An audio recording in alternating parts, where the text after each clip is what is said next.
আমার কাছে অনেকে সেক্স নিয়ে আসেন, ইডির পেশেন্ট আসেন, প্রিম্যাচিউর ইজাকুলেশনের পেশেন্ট আসেন, হ্যাঁ, অথবা সিমেন যাচ্ছে, হুম, অথবা আরও সেক্সুয়াল ডিসেবিলিটি আছে, আগ্রহ কম, অনেকগুলো রোগ। আসসালামু আলাইকুম দর্শক, আজকের টপিকটা হচ্ছে কম্বাইন্ড চিকিৎসা, কম্বাইন্ড রোগে বেস্ট।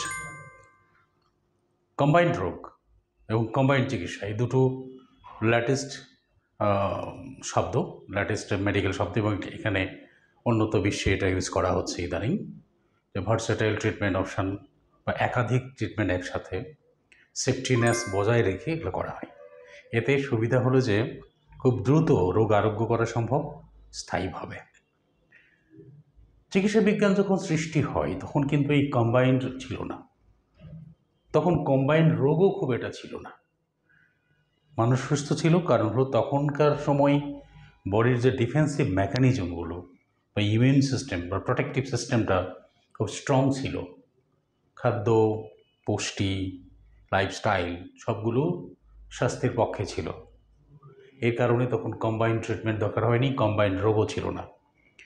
এখন আমি প্রথম কম্বাইন্ড ট্রিটমেন্টের কথা শুরু করি বাংলাদেশে, মোস্ট প্রবাবলি আমার এটি মনে পড়ে, এবং এটা উন্নত বিশ্বে চায়না অথবা মালয়েশিয়াতে এগুলো স্টার্ট করে তারা, এবং একাধিক চিকিৎসা, একই ডক্টর অনেকগুলো চিকিৎসার সমন্বয় করে আর কি।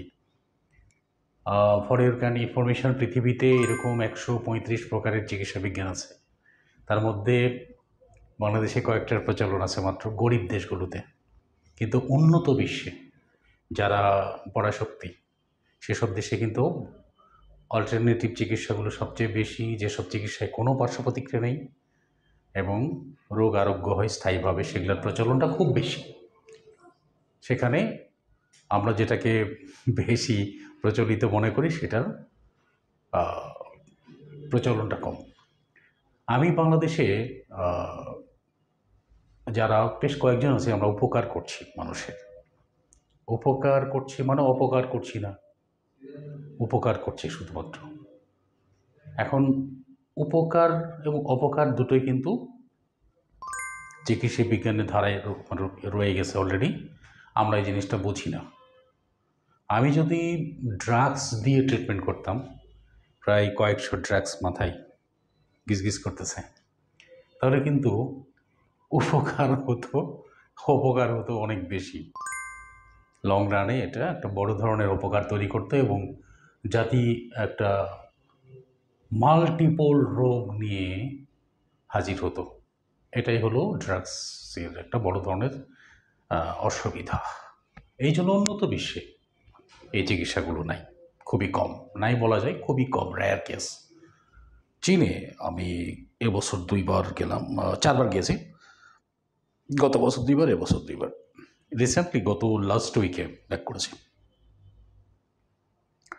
বেইজিংয়ে আমি যখন ট্রিটমেন্টগুলো, ওনাদের ফার্মেসিগুলো চেক করা শুরু করলাম, যে দেখি এদেশের ফার্মেসি কেমন আছে। আমি তানিম স্কোয়ারের ঠিক কাছাকাছি, অর্থাৎ শি জিনপিং যে রাষ্ট্রপতি, তার ইয়ের খুব কাছাকাছি ছিলাম। তো এই জায়গাটাতে খুঁজে খুঁজে খুঁজে খুঁজে একটা মাত্র মেডিকেল স্টোর পাওয়া গেল, একটা ডিপার্টমেন্টাল স্টোরের মতো, বিশাল বড়। তো সেখানে অনেকগুলো চিকিৎসা বিজ্ঞানের উইপনগুলো রয়ে গেছে। তার মধ্যে যেটা মেন, এটা আমরা অ্যালোপ্যাথিক, যেটাকে ওরা অ্যালোপ্যাথিক বলে না, মডার্ন মেডিসিন বলে, সেটা ছোট একটা র্যাকের মধ্যে সজ্জিত। তো চায়নারা খুব একটা ইংলিশ বোঝে না, 2-1 জন বোঝে, ফার্মেসি পাস করেছে 2-1 জন। তাকে জিজ্ঞেস করলাম যে এই যে এত বড় ফার্মেসিতে এটা এতটুকু ছোট কেন? তারা চাচ্ছে যে আমরা বিকল্প পথেই এই চিকিৎসাগুলো করে থাকি এবং মডার্ন মেডিসিনটা খুব একটা বেশি লাগে না, ফলে এটার মধ্যে পরিমাণ কম, এবং ফলে তারা 100 বছর সুস্থ কমপক্ষে। যাই হোক, তো আবার সেই কম্বাইন্ড চিকিৎসা, কম্বাইন্ড রোগের জন্য বেস্ট ট্রিটমেন্ট সারা ওয়ার্ল্ডে, উন্নত বিশ্বে। কম্বাইন্ড রোগ কি? একাধিক রোগ একসাথে।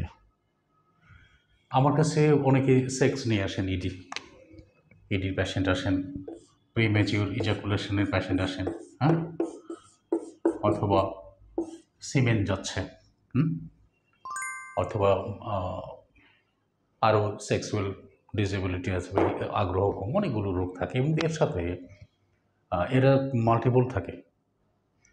কারো ইডিও থাকে, প্রিম্যাচিউর ইজাকুলেশনও থাকে, কারো আবার টেস্টিস হ্যাঙ্গিং থাকে, কারো আবার স্পার্মের কাউন্ট কম থাকে, বা একসাথে সবগুলি আছে, মানে কম্বাইন্ড আছে। এবং আর এরপরে আরও কিছু দেখা যায় যে বাংলাদেশে যে এটার শুধু চিকিৎসা করলে হবে না, এর সাথে তার পেটেও সমস্যা আছে, তার ঘুমে সমস্যা আছে, স্লিপ, তার দেখা গেল যে স্কিনে সমস্যা আছে, শ্বাসকষ্ট আছে, লস অফ মেমোরি আছে, উইকনেস আছে, টায়ার্ডনেস আছে, ভীষণ ডিক্লাইন, চোখের দৃষ্টিশক্তি কমে গেছে, হাড় ক্ষয় আছে, অসংখ্য রোগ নিয়ে হাজির হয়। একজনের দেখা গেল যে 10টা-12টা ডিসেবিলিটি এখনই দেখা যাচ্ছে, আর দেখা যাচ্ছে না মানে আস্তে আস্তে রোগ আকারের বহিঃপ্রকাশ করতে আরও অনেক সময় লাগে, সেটাও চলে আসছে। এই জন্য এই রোগগুলো কম্বাইন্ড, মানে অনেকগুলা রোগের একটা সমন্বয়। আর এই সমন্বিত চিকিৎসার জন্য শুধুমাত্র মনোচিকিৎসাতে রেজাল্ট ভালো হয় না। ফলেই দেখা গেল যারা ড্রাগস নিয়ে বাংলাদেশে অথবা বহির্বিশ্বে চিকিৎসা করছেন, করার পরে বাধ্য হচ্ছেন পরে আমাদের এই কম্বাইন্ড ট্রিটমেন্টে আসতে।